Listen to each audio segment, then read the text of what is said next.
خوشبخت ملک کا افسانچہ سنتے ہیں۔ عنوان ہے خواب۔ کام کرتے ہوئے بھی سکینہ کی توجہ اپنی مالکان بازی پر تھی۔ وہ ان کی باتیں سن رہی تھی جو وہ اپنی دوست کو بتا رہی تھی۔ یار نائلہ، میں نے تو عید کے لیے 7-8 جوڑے لیے ہیں۔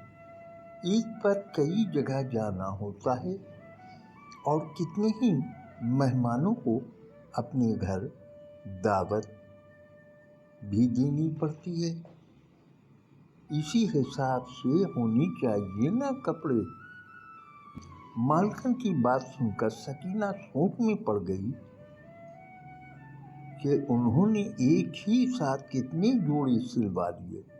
ہم تو سال میں مشکل سے 1-2 ہی بنا پاتے ہیں۔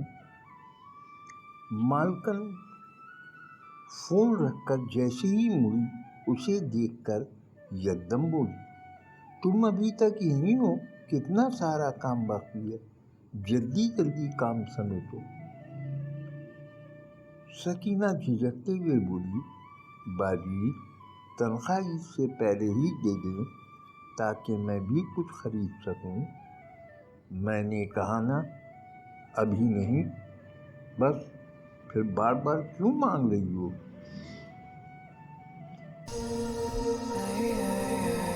میں عبداللہ غیدہ کا افسانچہ سنتے ہیں۔ عنوان ہے احساس۔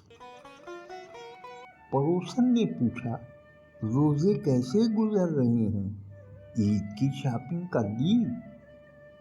یار اب کی بار تو میں نے آن لائن پرنٹڈ سوٹ لیے ہیں، فینسی جویلری کے ساتھ۔ ایک میکے میں، دوسرا سسرال میں پہنوں گی، اور ہاں نیا فون بھی خریدا ہے زبردستی کر کے۔ ایفورڈ کر لیا سب صادق بھائی نے۔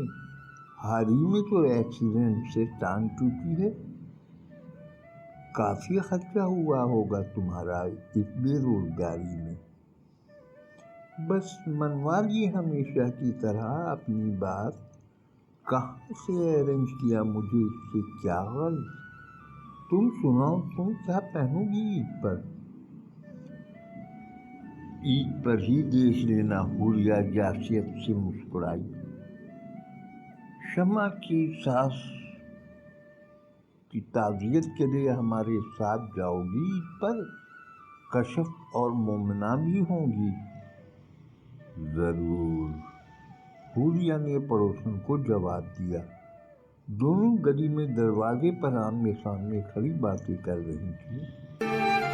عید مبارک ہو، عید مبارک ہو صادق بھائی، ایک دوست نے کہا۔ صادق ٹوٹی چپل اب بوسیدہ سی مگر صاف ستھرے کپڑے پہنے لڑکھڑاتے ہوئے جا رہا تھا۔ حوریہ برقعے میں ملبوس چند زرق برق کپڑے پہنے خواتین کے ساتھ وہاں سے گزر رہی تھی۔ اگلا افسانچہ سنانے کے پہلے بتلانا چاہتا ہوں، آپ جانتے ہی ہیں کہ کہیں ادبی اصناف میں کوئی زیادہ دلچسپی لیتا ہے۔ بس کچھ لوگ ہیں جو ادب کے مختلف اصناف کی آبیاری میں لگے ہوئے ہیں۔ یہ چینل صرف اس لیے بنایا ہے کہ اردو کی اس صنف کو جسے نظر انداز کیا گیا، افسانچہ نگاری کی شکل کو احباب نے مست کیا۔ سعادت حسن منٹو نے جس شکل میں اسے پیش کیا تھا، اسی شکل میں واپس لانے کی جد و جہد میں مصروف ہوں۔ آپ سب سے استدعا ہے کہ اس کا حلقہ بڑھائیں، احباب کو ترغیب دیں کہ وہ افسانچے دیکھیں، سنیں۔ آپ سب کا ساتھ قائم رہے گا۔ اب چلتے ہیں اگلے افسانچے کی طرف۔ عشرت معین سیما کی مینی کہانی ملاحظہ کریں۔ عنوان ہے فلاح کی نمائش۔ عید کی خوشی نئے کپڑے اور جوتوں میں نہیں ہے، بلکہ دلوں کی تسکین اور انسانیت کی فلاح میں ہے۔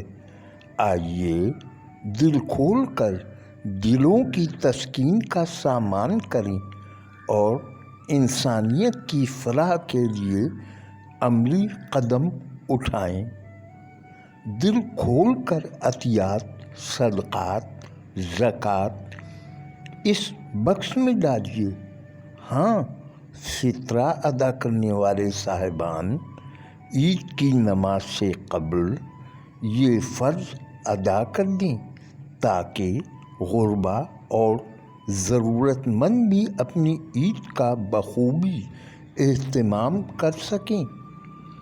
مولوی صاحب نے چاند رات کو عشاء کی نماز سے قبل اعلان کیا اور ایک ٹین کے ڈبے کو نمازیوں کی جانب بڑھاتے ہوئے زوردار آواز میں جزاک اللہ خیر کا نعرہ لگایا۔ ان کی پاسدار آواز نے نمازیوں میں ہلچل مچا دی۔ لوگ اپنی جیبیں ٹٹولتے ہوئے ڈبے کو نوٹ اور سکوں سے بھرنے لگے۔ اس سے قبل کہ وہ ڈبہ میری طرف آتا، میں نے آنکھ بچا کر نماز کی صف توڑتے ہوئے مسجد سے باہر نکلنے کا سوچا، کیونکہ اس وقت مجھے اہل محلہ کے سامنے خالی جیب اللہ کے دربار میں آنا اپنی عزت نفس پر حملہ محسوس ہوا تھا۔ زیب سندھی کا افسانچہ سنتے ہیں۔ عنوان ہے ٹھمکا۔ اسے اردو قالب میں جناب آکاش مغل نے ڈھالا ہے۔ باپ عبادت میں مصروف تھا اور بیٹا بڑے انہماک سے موبائل میں ڈانس کرتی لڑکی کا گانا اونچی آواز میں دیکھنے میں مصروف تھا۔ باپ نے عبادت کا سلسلہ موقوف کر کے دیکھتے ہوئے کہا، بیٹا ڈانس اور میوزک سننے میں مصروف رہا۔ باپ نے چند لمحے انتظار کیا اور دیکھ کر بولا، بابا۔ بیٹے نے پھر بھی باپ کی طرف نہ دیکھا۔ باپ نے چند ثانیے انتظار کیا، پھر تیسری بار بیٹے کو پکارا، او بابا۔ بیٹے نے موبائل فون سے نظریں ہٹاتے ہوئے بیزاری سے پوچھا، کیا ہے؟ باپ نے بے حد نرمی سے کہا، بیٹا آواز ذرا دھیمی کر لو، میری عبادت میں خلل پڑ رہا ہے۔ بیٹے نے باپ کی طرف دیکھتے بغیر ناگواری سے جواب دیا، بابا تم اپنا کام دھیان سے کر اور مجھے اپنا کام دھیان سے کرنے دے۔ باپ نے ٹھنڈی سانس لی اور سر جھکا لیا۔ بیٹے نے گانے کی آواز مزید اونچی کر دی اور رقص کرنے والی لڑکی کا ٹھمکا دیکھ کر مسکرا دیا۔ آخوند عباس کا ایک اور افسانچہ سنتے ہیں۔ عنوان ہے میں اور وہ۔ میں نے پورے رمضان کے روزے رکھے، ختم قرآن کیے، تراویح پڑھی، کوئی نماز قضا نہیں کی، لیکن اس نے فقط چند غریبوں کے لیے عید کی خوشیوں کا اہتمام کیا۔